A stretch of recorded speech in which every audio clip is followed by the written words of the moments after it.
দুনিয়াটাই হলো একটা পরীক্ষার জায়গা। কথা বলেন ঠিক কিনা? এই দুনিয়াটাই হলো একটা পরীক্ষার জায়গা। আল্লাহ তাআলা বলেন, পৃথিবীর বুকে আমি জিন এবং মানব জাতিকে শুধুমাত্র কেবলমাত্র আমার ইবাদত বন্দেগী পরীক্ষার জন্য পাঠিয়েছি।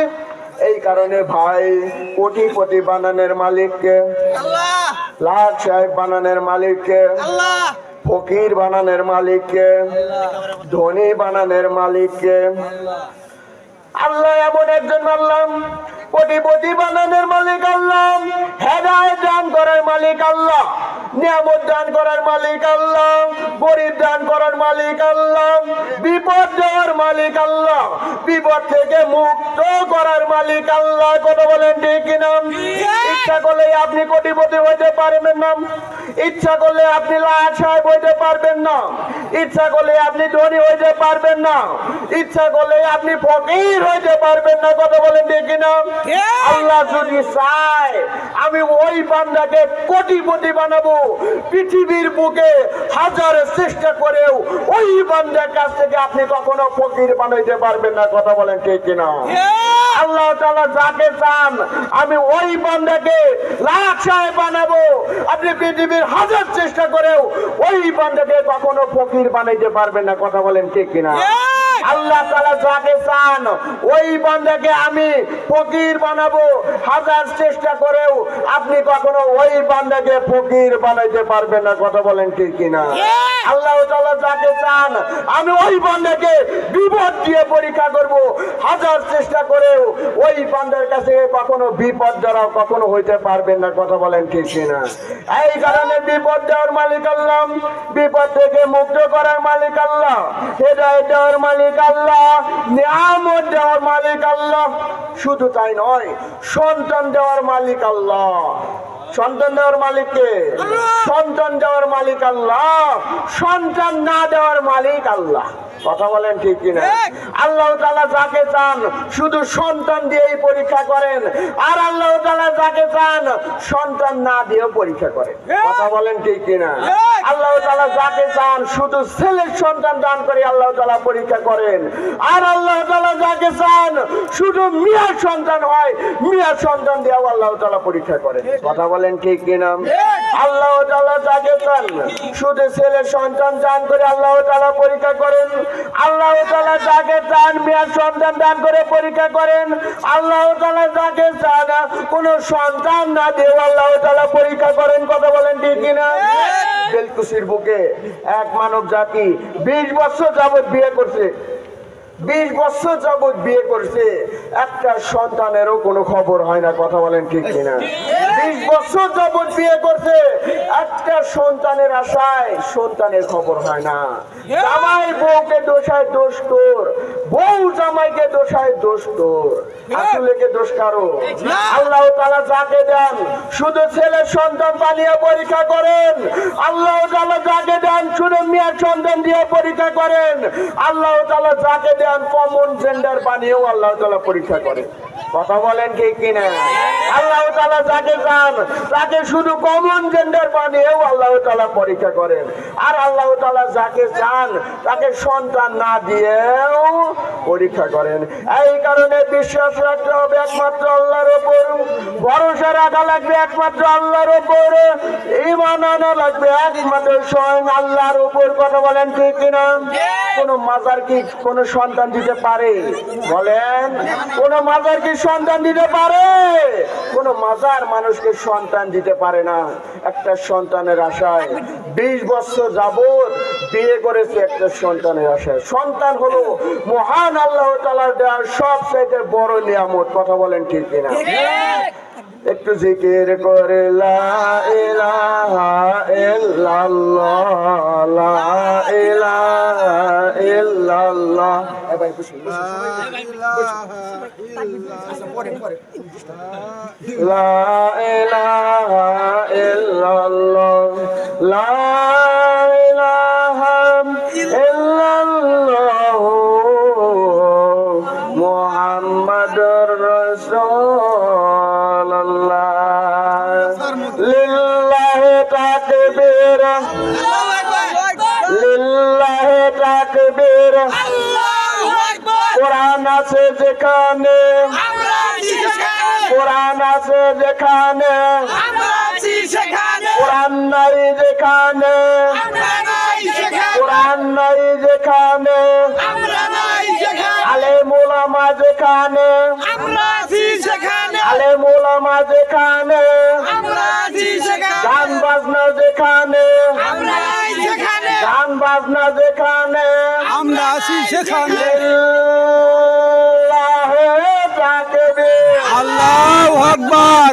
জিকির করে লা ইলাহা ইল্লাল্লাহ, লা ইলাহা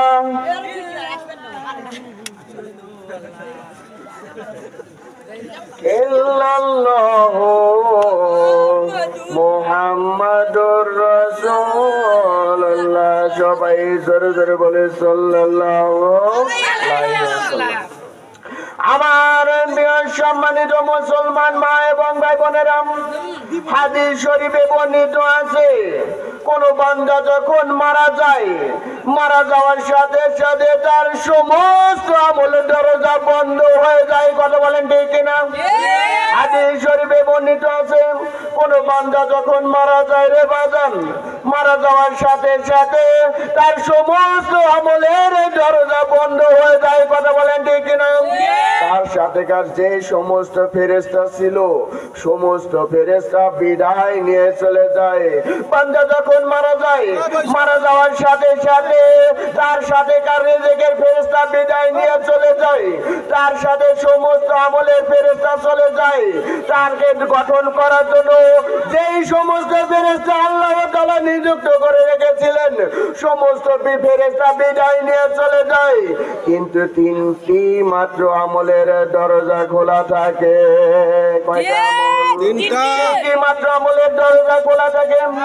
এক নম্বর আমল সাদেকায়ে জারিয়া, এক নম্বর আমল এই দুনিয়ার বুকে কেউ যদি একটি মসজিদ মাদ্রাসা তৈরি করে দিয়ে যায়, এই দুনিয়ার বুকে কেউ যদি একটি মসজিদ মাদ্রাসা তৈরি করে দিয়ে যায়, ওই মসজিদ মাদ্রাসার ভিতর যতদিন পর্যন্ত মানুষ নামাজ পড়বে, ওই মসজিদ মাদ্রাসার ভিতর যতদিন পর্যন্ত মানুষ কোরআন পড়বে, ওই মসজিদ মাদ্রাসার ভিতর যতদিন পর্যন্ত মানুষ ঈমান আনবে, আল্লাহ তাআলা ততদিন পর্যন্ত আল্লাহ তাআলা মৃত বাবা মায়ের কবরের ভিতর জীবন সব লিখতেই থাকবেন, লিখতেই থাকবে।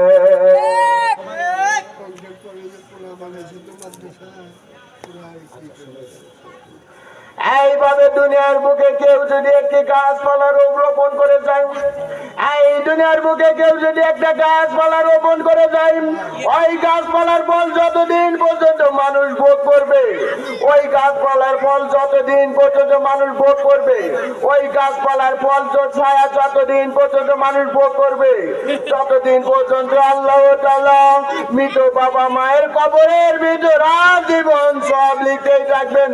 সিল্লা বলেন সুবহানাল্লাহ। এইভাবে তৃতীয় নাম্বার ব্যক্তি হলো একজন নেককারের সন্তান। চিল্লা বলেন সুবহানাল্লাহ। একজন নেককার সন্তান হলো পৃথিবীর বুকে সবচাইতে দামি সম্পদ। সুবহানাল্লাহ বলেন। হাদিস শরীফে বর্ণিত আছে একজন নেককার সন্তান যতদিন পর্যন্ত মাদ্রাসার সাথে মহব্বত করবে, ওই নেককার সন্তান যতদিন পর্যন্ত মসজিদের সাথে মহব্বত করবে, ওই নেককার সন্তান যতদিন পর্যন্ত মুক্তি হবে, ওই নেককার সন্তানের বদলে আল্লাহ তাআলা ওই সমস্ত কবরবাসীর বুকের ভিতর আজীবন সব যারা লিখতেই থাকবেন, লিখতেই থাকবেন, লিখতেই থাকবে। তেমনি ভাবে এই দুনিয়ার বুকে একজন হাফেজ সন্তান যতদিন পর্যন্ত মসজিদের সাথে মহব্বত করবে, একজন আলেম মসজিদ ইমাম সাহেব যতদিন পর্যন্ত মাদ্রাসার সাথে মহব্বত করবে, ততদিন পর্যন্ত আল্লাহ তাআলা ওই হাফেজ সন্তানের বদলে মৃত বাবা মায়ের কবরের ভিতর আজীবন সব লিখতেই থাকবেন, লিখতেই থাকবেন, লিখতেই থাকবেন। সিল্লা বলেন সুবহানাল্লাহ। হাদিস শরীফে বর্ণিত আছে একজন নেককার সন্তান হলো পৃথিবীর বুকে সবচেয়ে দামি সম্পদ। চিল্লা বলেন সুবহানাল্লাহ। একজন নেককার সন্তান হলো পৃথিবীর বুকে সবচেয়ে দামি সম্পদ। আমরা এই দুনিয়ার বুকে আমরা দামি সম্পদ মনে করি কি যার বিঘা বিঘা সম্পত্তি আছে, আমরা তো তাকেই দামি সম্পদ মনে করি। কথা বলেন ঠিক কিনা? যার লক্ষ লক্ষ টাকা পয়সা আছে আমরা তো তাকে মনে করি সবচেয়ে দামি সম্পদ। কথা বলেন ঠিক কিনা? আমরা তো মনে করি যার ব্যাংক ব্যালেন্সের ভিতর লক্ষ লক্ষ টাকা আছে, কোটি কোটি ব্যাংক ব্যালেন্স আছে, তাকেই আমরা সবচেয়ে দামি সম্পদ মনে করি। কথা বলেন ঠিক কিনা? হাদিস শরীফে বর্ণিত আছেন একজন নেককার সন্তান হলো, একজন হাফেজ সন্তান, একজন মুফতির সন্তান হলো পৃথিবীর বুকে সবচেয়ে দামি সম্পদ। হাদিস শরীফে বর্ণিত আছে ওই নেককার সন্তান, ওই মুফতির সন্তান যতদিন পর্যন্ত মাদ্রাসার সাথে মহব্বত করবে, ওই নেককার সন্তান হাফেজ সন্তান যতদিন পর্যন্ত কোরআনের সাথে মহব্বত করবে, ওই সন্তান যতদিন পর্যন্ত মসজিদের সাথে মহব্বত করবে, ততদিন পর্যন্ত আল্লাহ তাআলা শুধু দুনিয়ার বুকে সম্মান দিবেন না, আল্লাহ তাআলা কবরে জগতেও সম্মান দান করবেন। চিল্লা বলেন সুবহানাল্লাহ। এই কারণে ভাই আমাদের সবাইকে মুফতি সাহেব হওয়া দরকার আছে কি নাই? আমাদের সন্তানদেরকে একজন কোরআনের সন্তান আলেম বানানো দরকার আছে কি নাই? ওই আলেম সাহেব যতদিন পর্যন্ত আলেম হবে আল্লাহ তাআলা শুধু দুনিয়ার বুকে সম্মান দান করবেন না, আল্লাহ তাআলা কবরের ভিতরে সম্মান দান করবেন। সুবহানাল্লাহ বলেন। এই কারণে ভাই আমি আপনাদের সবাইকে দাওয়াত দিয়ে যাই, আপনি আপনার সন্তানকে অবশ্যই একজন হাফেজ সন্তান বানাইবেন। পারবেন তো ইনশাআল্লাহ?